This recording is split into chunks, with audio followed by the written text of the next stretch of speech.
Hi guys, my name's Monique. I'm here at the Public Myth headquarters in their beautiful showroom, and I'm here to talk about a little bit about what makes me passionate.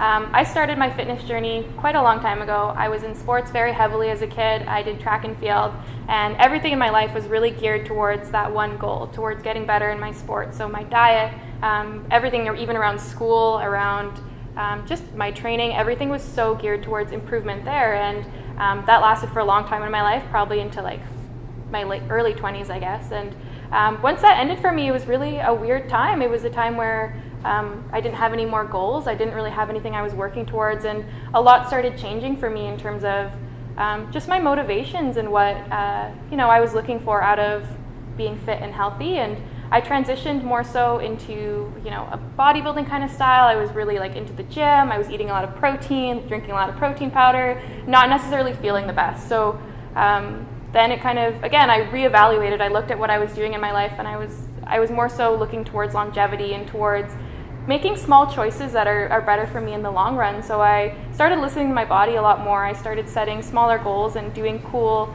little stuff in my life, like handstands, for example, which you'll see me doing a lot on Instagram. And it was something that I wanted to do, small stuff that was enjoyable to me, that it made me happy, and that it could be a smaller goal. And and in general, like with most of my fitness and most of my life now, it's about what is going to make me feel good, eating foods that make me feel good, doing activities that make me feel good, going on hikes because it makes me happy, and incorporating it into my life in such a more sustainable way. Okay guys, let's talk handstands. So I was a little bit, I got a little bit of advantage going into it. I have a background in sports, like I said before, but something that I can really advise you guys to do before you even get started with doing handstands is really working on your core and doing exercises like V-sits, like planks, anything that puts you in more so a straight and flexed motion so that you're building that core strength for a handstand. And there's a couple steps that you can get into it just to get you started. Doing wall kick-ups are a great one. Anything against a wall just to build that stability in your shoulders, and then when you're free and you can go off the wall and start doing some more exciting stuff. The biggest tips that I have are to always warm up your wrists before you get started. I've sprained my thumb many times, so be careful with that.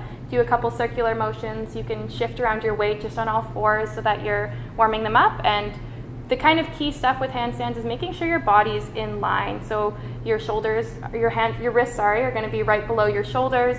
When you kick up, your hips and everything should be nice and stacked so you're a perfect line, and you'll feel it. The moment that you get your positioning on perfectly, you'll feel like it's super easy, it's light, nothing's straining on your shoulders, and you're just in perfect alignment.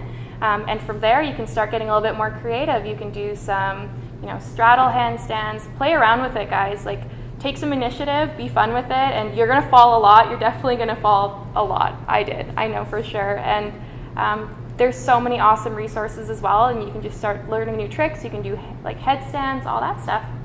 Okay guys, we're gonna go over some of my favorite core strengthening exercises that'll really help you get ready for a handstand and prepare your core to be in that upright, aligned position. Number one that I would recommend is called hollow body. So what it looks like is you will be laying flat on the ground. You will be pulling your core into your back, so you can see tucking my core into my back, extending your arms in just above your head, and you're just going to lift up your legs and your head slightly above the ground.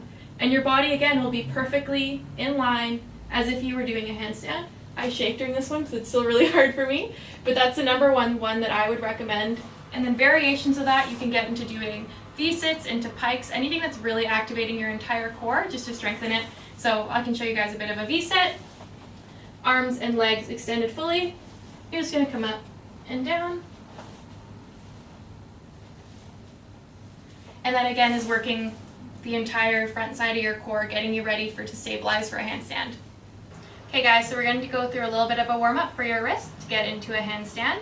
So usually what I like to get started is do a little bit of weight-bearing stretching on it. So you just put your hands directly underneath your shoulders, and you're just going to rotate over them, just getting a little bit of movement into your wrists. And then you can change around your position, putting your hands facing out, and it just stretches your wrists in a little bit of a different way and gets them fully warmed up to start bearing your entire body weight, which is exciting. You can also stretch them like this. This is a little bit tricky for some people if you don't have the mobility in your wrist, but it's a really great one just to get more of a stretch into your forearm. And then just going on your fists as well.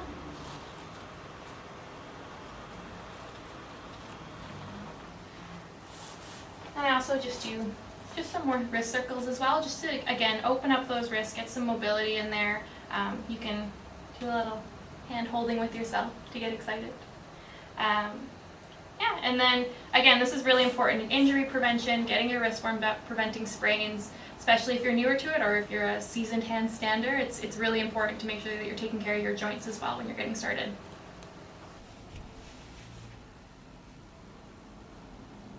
So one little tip when you're doing any sort of handstands against the wall is making sure that you're really, really close to the wall. So when you saw me do one just a second ago, you'll notice my hands were almost right in front of the wall, and that's just to get your body back into that in-line position. So being as close to the wall as you can, the further you get, the more likely you are to arch your back quite a lot more just to be able to hit the wall at all, and you can definitely run some risk there with just straining your back.